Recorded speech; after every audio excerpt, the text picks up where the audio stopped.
Hello, welcome back for Unit 5 of our Modern World History course here at Waldorf University. And as we enter the second half of the course, we're going to turn our attention to the Industrial Revolution.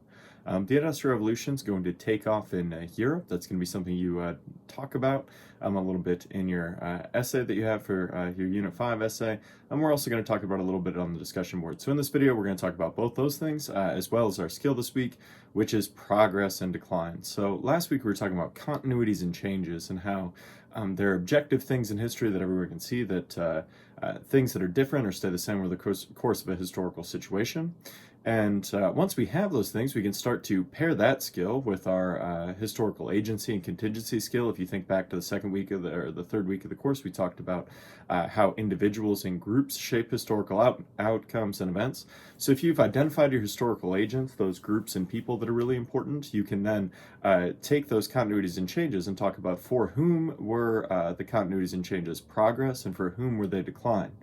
So our definition for the skill is the positive and negative outcomes of historical continuity and change.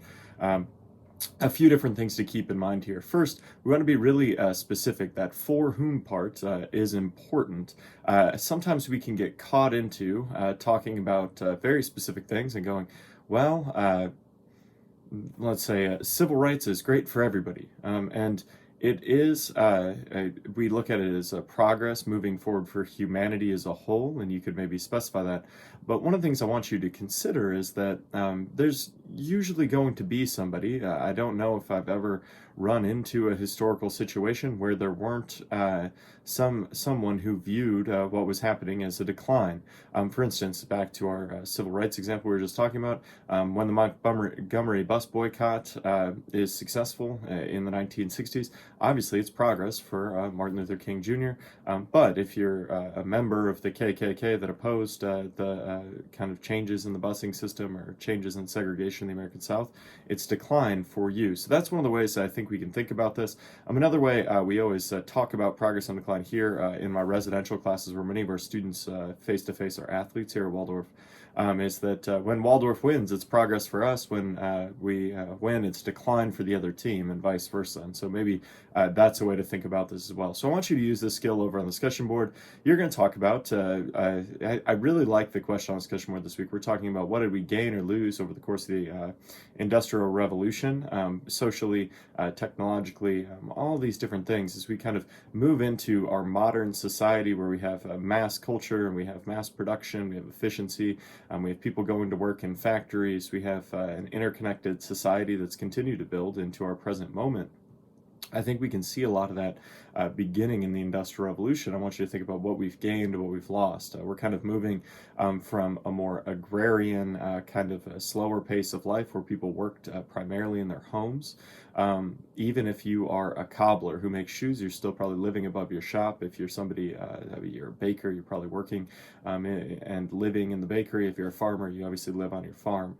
And that's going to radically change with the Industrial Revolution, where most of us now go to work. For instance, I drove here to Waldorf this morning. So as you think about this, there's a lot of different things to unpack here. I think it should be a good conversation. Make sure you're bringing in evidence and fully representing your viewpoint there. You also have your Unit 5 essay, and in the Unit 5 essay, we're going to be talking about why did the Industrial Revolution happen, when and where it did.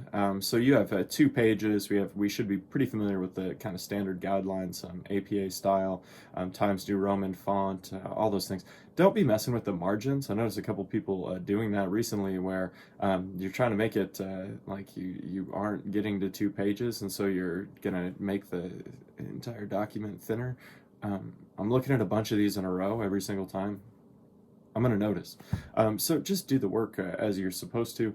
If you're struggling with things to write about, feel free to reach out. I'm here to help you. I think there's a ton of stuff you could write about this week when we talk about the Industrial Revolution taking off in England.